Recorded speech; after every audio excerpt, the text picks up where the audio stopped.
with another video. I feel like I need to like, I don't know, just have fun with some decks. So I decided to go through my collection and really figure out like what are my 10 favorite decks. It was kind of hard because I have a sizable collection and I like the decks that I have for different reasons, some more particular than others. So this is not necessarily an only 10 decks. I feel like that's a different video. This is my 10 favorite because what I would keep as like 10 cards in a collection, 10 decks in a collection is different from like what the cards that I enjoy, I think. Yeah, if that makes sense. So I'll probably do like another video with that hashtag, but just wanted to talk through about like what I really enjoy using and working with and why. Some honorable mentions. I'm not going to include the decks that I created. So the Nine Coins Oracle. I created like a RWS clone. I created what else did I do? An Oracle deck based on the Adinkra symbol. So like those decks I won't include. Space the Oracle symbol space I won't include. Those are a given. Those are my babies, right? Um, and what else I won't include?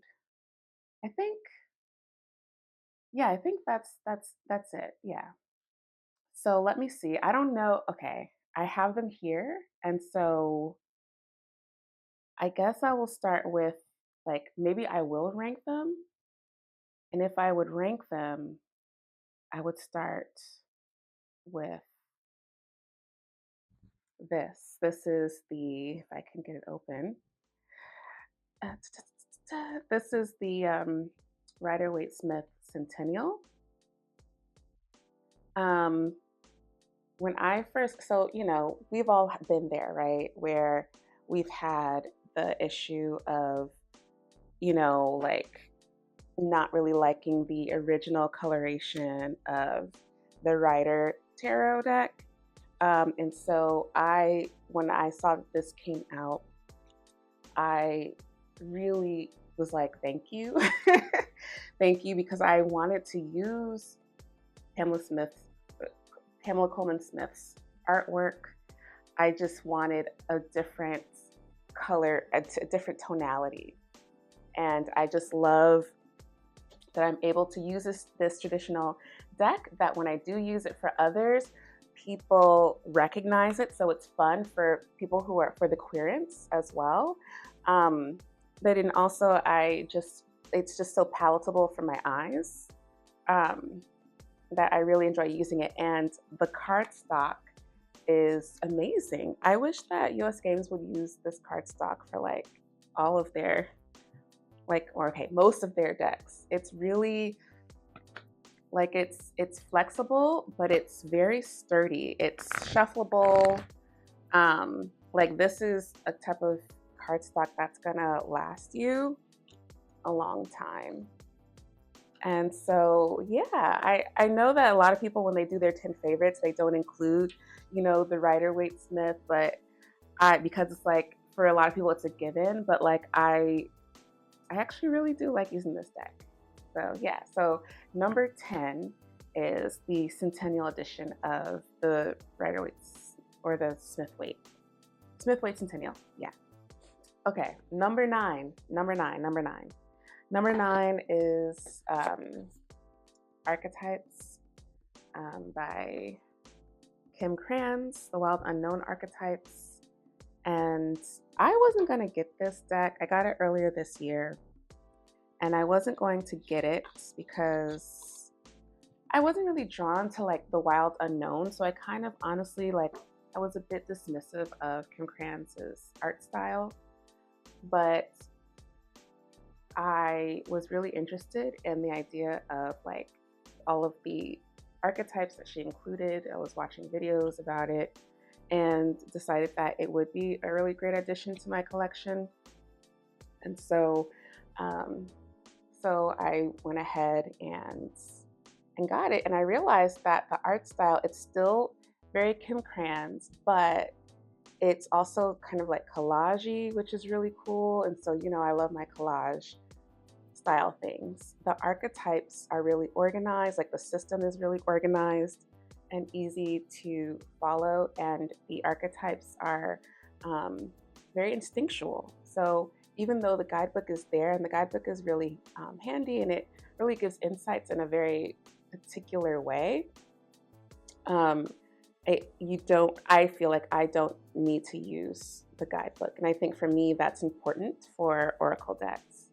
I use this deck really to understand what type of role for the upcoming week or day, or maybe a particular moment or event that I need to encapsulate or that I need to be wary of,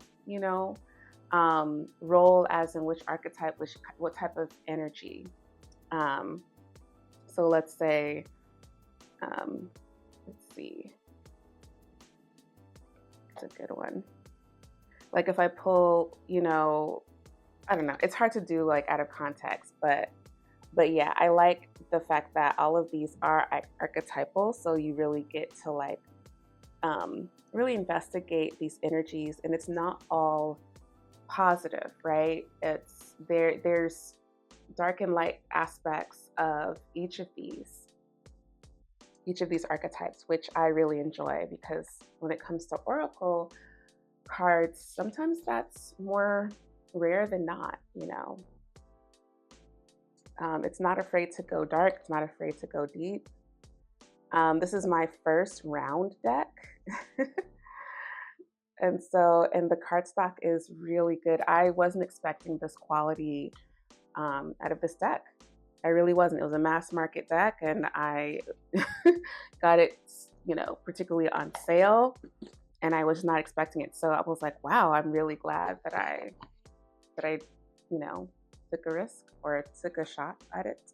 So yeah, so that's the Wild Unknown Archetypes by Ken Krantz at number 9. This is the Sacred Sisterhood Tarot. I can't remember the author or the creator, but I'll put their name on the screen. Anyway, I freaking love this deck. I loved it when I first got it.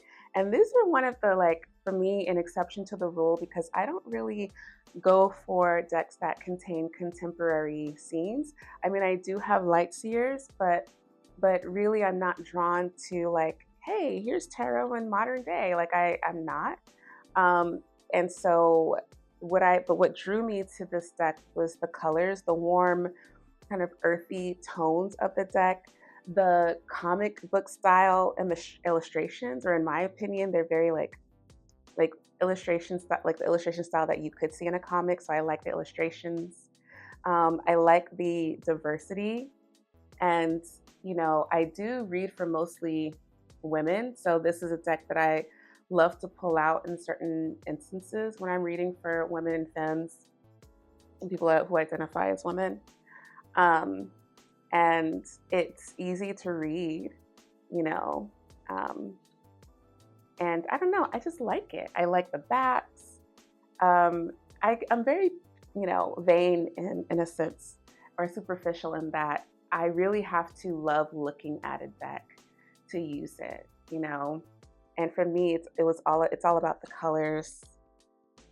Even though the scenes are modern, I don't know, I like it. I don't know what else to say about it.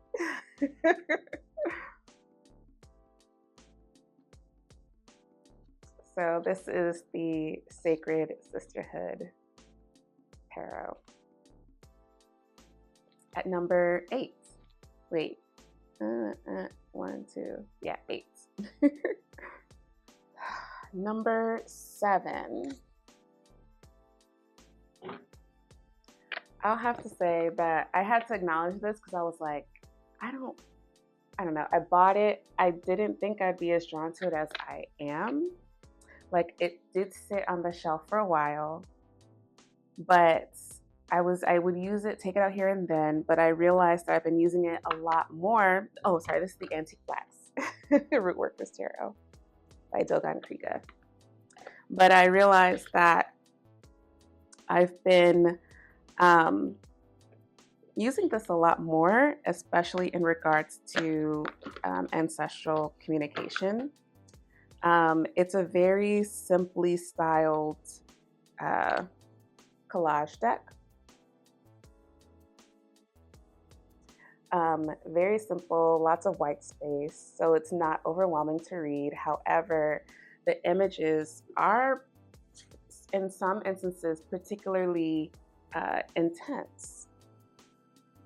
And one thing about this deck is that the archetypes or the major arcana are different than your traditional Rider-Waite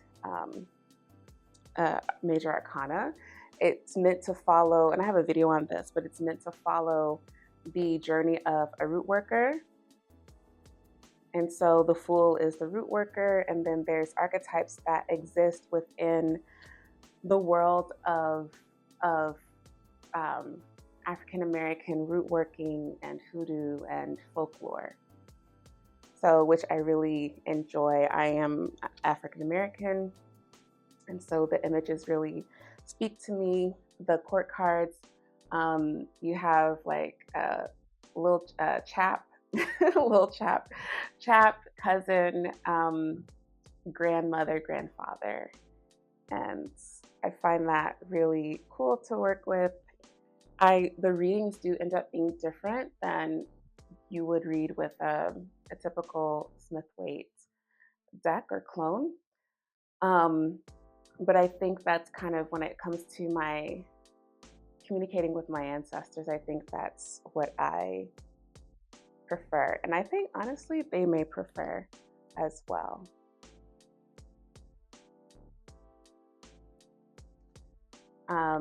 It is an expensive deck, so I'm glad that I'm getting my use out of it.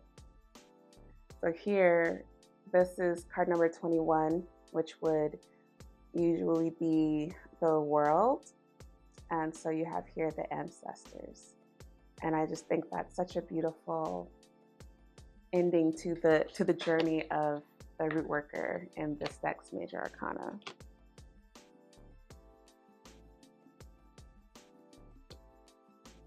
The readings that I get are very spicy.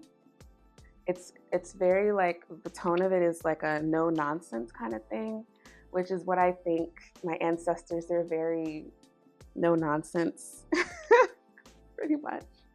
They're like, girl, get it together. So I usually pair it with something to help maybe soften it a little bit more around the edges. But yeah. So this is the Antique Blacks Rootworkers Tarot by Dogon Kriga. The only thing I wish about it though is that, so this is the guidebook, and it really, beyond the like explanations of the cards, it doesn't really have much to say about the culture of hoodoo, the culture of rootworking, African American rootworking and folklore, which I think that was a missed opportunity. So I'll say that. Oh, that leads me to say that another honorary mention, aside from my own creations, is the Hoodoo Tarot. The Hoodoo Tarot was the first deck I used to use the tarot to communicate with my ancestors. So it does have a special place in my heart, and that was part of the reasons why I was saying only 10 decks is different than my 10 favorite decks, because even though I haven't used Hoodoo Tarot in a while, I would still keep it in my collection. Like if I had to give all of my cards away except for 10, that would be one of the 10 because of the special meaning that it has for me in my journey, my spiritual journey. So I'll say that. But anyway, Antique Blacks at number 7.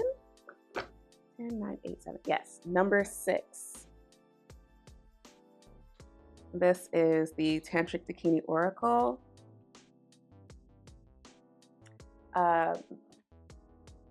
It is I think it's the only, no, there's one other. Well, this is the only oracle that I have in my collection. I etched it in this like pukey yellow for some reason and trimmed it, but here we are. It is what it is.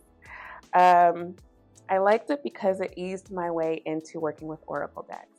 I think this is among, besides soul cards, which I guess is not technically an oracle deck, that will also be in my only 10. This was the only deck that I had for a while that was like an oracle. And it eased my way into using oracle decks because it is based on the Smith-Waite system. The first 22 cards do favor the traditional major arcana. The only thing that this deck is missing are court cards, essentially. So it does this really interesting job of connecting spiritual ideas, mainly with, I think, Hoodooism, the idea of Tantra, all of these things, into wrapping it into the archetypes of the Smith-Waite system identifies.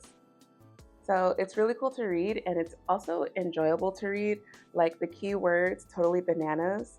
It's so fun, so it allows you to still like enjoy reading. I don't like using deck. Like if I'm not having fun or enjoying using a deck, then I don't like. For me, it's like, what's the purpose, and so it really is a joy to use, even if the messages are serious,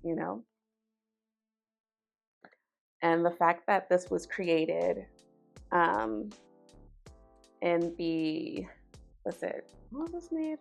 In the 70s? It's pretty awesome. Pretty awesome. Yeah.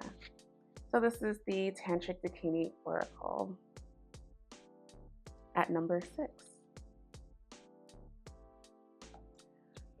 Number 5,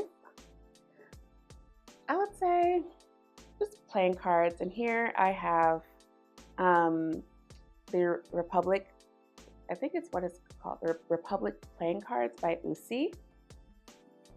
Usi are the creators of the Pagan Otherworlds Tarot, which I don't have. But these cards are really cool. They're in linen, and I think what I like about it is the slightly, like the gentle vintage style of the cards. Like it's not, your blacks aren't a solid black. There's a little bit of wornness to it. And I love the design of the court cards. I love how the court cards take up a lot of the space, and I love the geometrical style. I think they said this was like maybe a Swedish art style or Norwegian art style or something. Correct me if I'm wrong in the comments, but I really enjoy it. I think that's what kind of drew me to working with this deck in particular. But generally, playing cards, I've been really practicing working with playing cards and developing my own understanding of the cards and the pips based on traditional African American ways of reading, as well as my own understanding of the tarot. And so you'll see here that I've kind of jotted down little things, keywords to help me remember where there are differences in the way that I read tarot and the way that I read playing cards. But I think playing cards in general are really good to have in anyone's collection, because I think it's really, I feel like I take control of my reading practice a lot more with playing cards. Like it feels more mine, my practice, my symbolism, the meaning that I put onto it, if that makes sense. Not to say that you can't do that with decks that are very illustrative and that type of thing, but it seems like these are more of a blank slate to be able to really dive deep and use and dig deep into your intuition and your inner knowing when interpreting a reading. So this is Usi's Republic.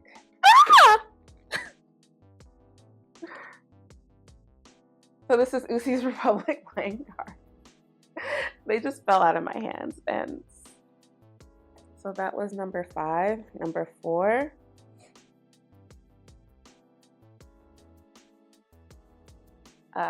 Grandma Baby's Black Gold Lenormand.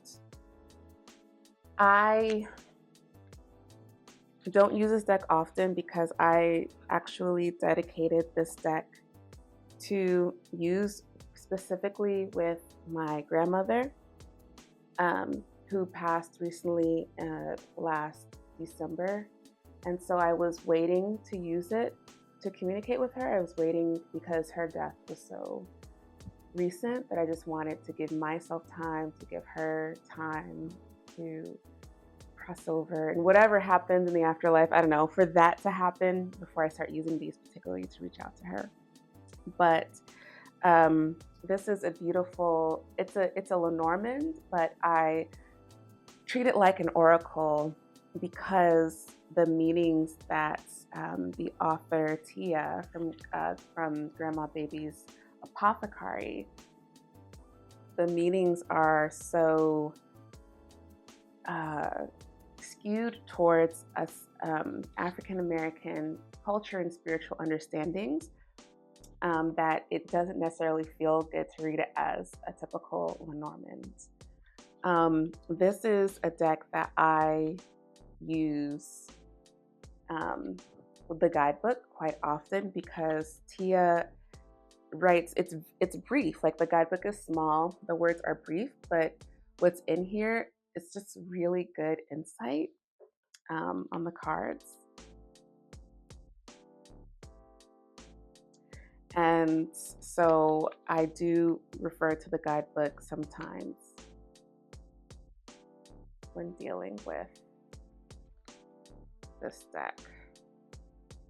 And like, for example, like with key, the fact that, you know, in the traditional Lenormands, like a key is actually like a key that opens doors, and here it's interpreted as like a musical key.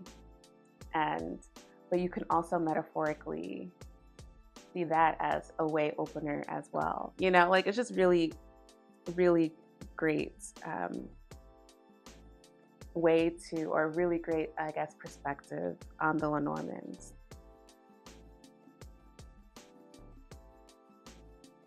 It's mountain.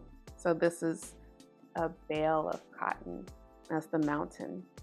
And if we know the meaning of the mountain, struggle, challenges, the bale of cotton, cotton being one of the staple crops in the African American chattel slavery, you can see the connection, but it's very particular to a type of historical and cultural context, which I love. So I put one of my grandmother's pictures in here, and so I read with it typically like, it's my grandma. I read with it typically in a personal way, where I will shuffle with her picture in the deck, and then sometimes I'll draw, you know, off the top after cutting the deck, but then other times I will just look for her picture and then read the cards that her picture are in front of and behind, and see if anything comes of that. So there's really interesting ways that I use this to connect with my Grammy, and I can't wait to use it more often in the near future. So this is number 4, Grandma Baby's Black Gold Lenormand. It was out of stock earlier this year, but it's back in stock along with 2 other decks, the Black Gold Lenormand 2, which is like the standard tarot size deck of the Lenormand, and Grandma's 52 Blues, which is a round playing card deck. Okay, so that's number 4. Number 3.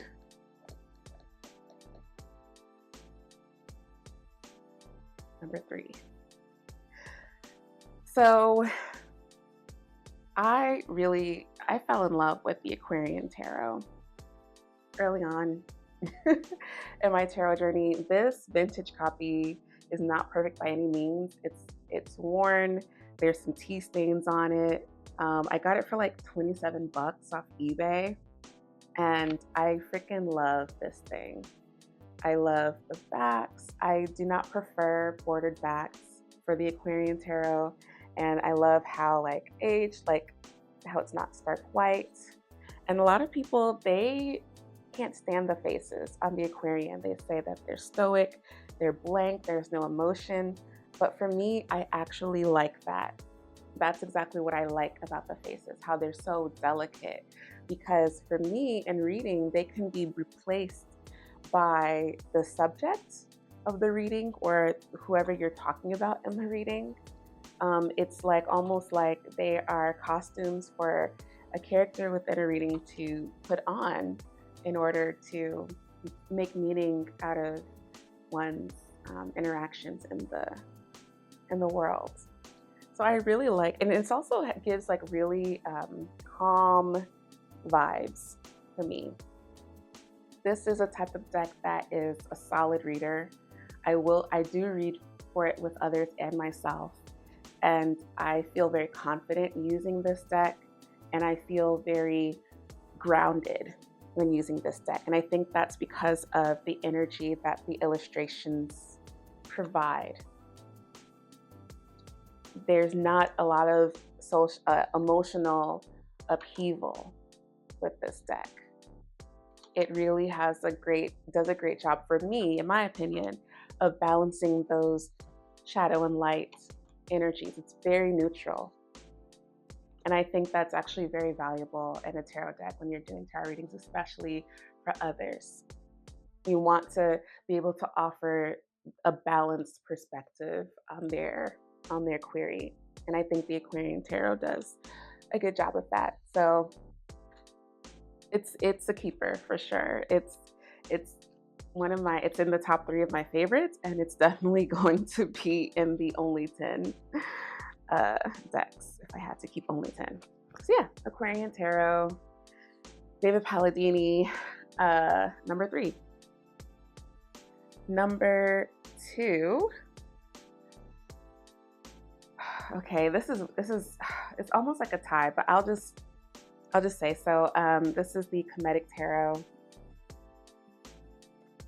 at number 2, and this is my Workhorse deck. This is the deck I use primarily for professional readings and for myself. I take it with me everywhere. I think the reason why I love this deck so much is it is a very easy reader, and it follows the Smith-Waite system very closely. It has a regality that really it kind of boosts my confidence as a reader. Like it makes me feel like official, it makes me feel unique using this deck. It makes me feel professional in using this deck. And so I think I like it really for that, the way that it makes me feel. I feel really confident. I feel really regal and royal and confident in my abilities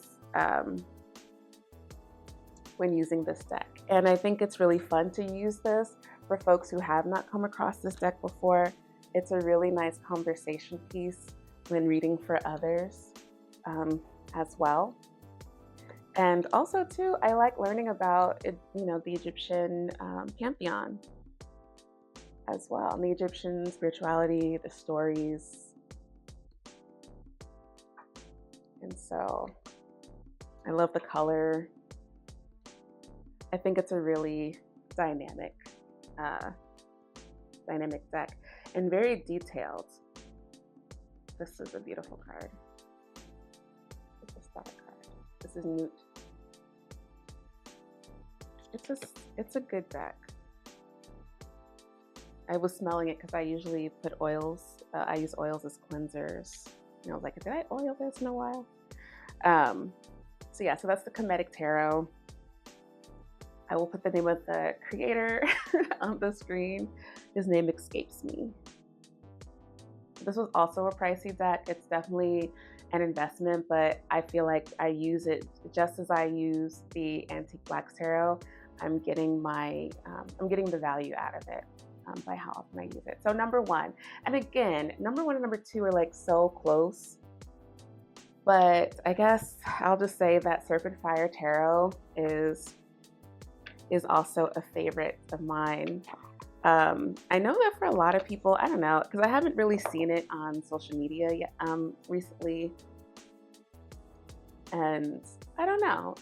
For me, some, how some cards may seem kind of trendy, And this might have been a trendy deck, like, a couple of years ago for a lot of people. And people have moved on to the next thing, which is fine.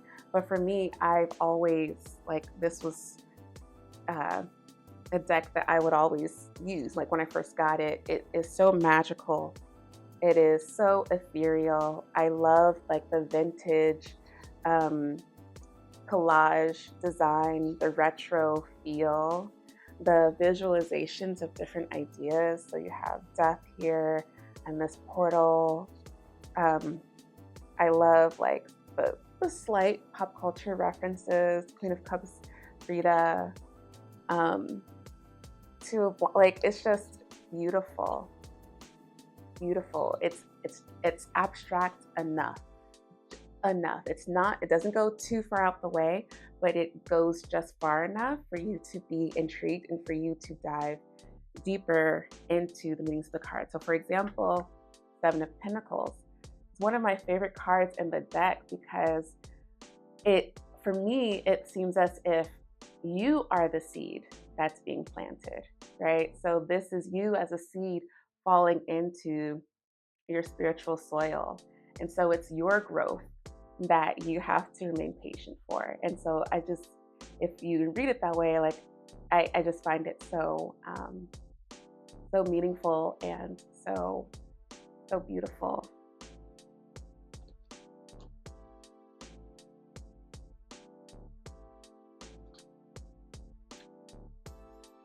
And I'm not gonna lie, this Empress card also drew me to purchase the deck.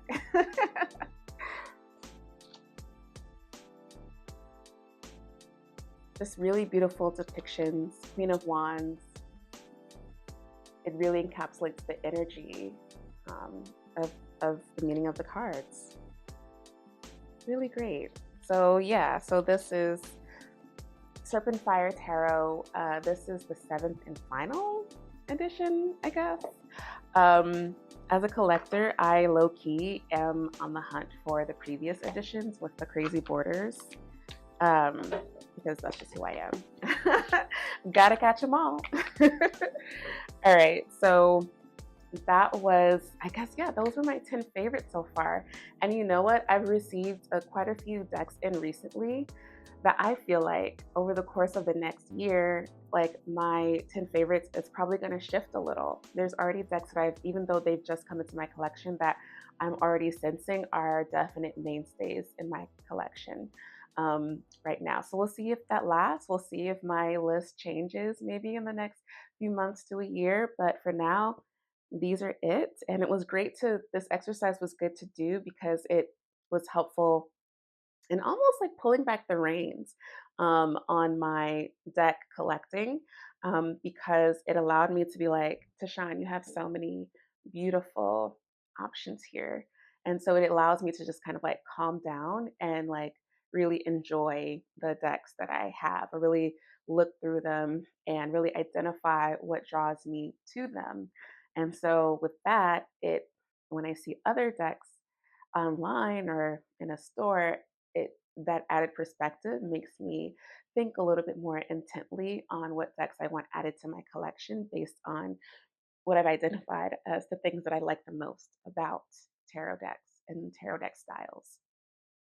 So yeah, okay, so this video is way too long. Let me know what you think of my selections in the comments below. Thank you so much for watching. I hope you like this video. I hope you subscribe if you're not subscribed, and I'll see you next time. Have a good one. Bye.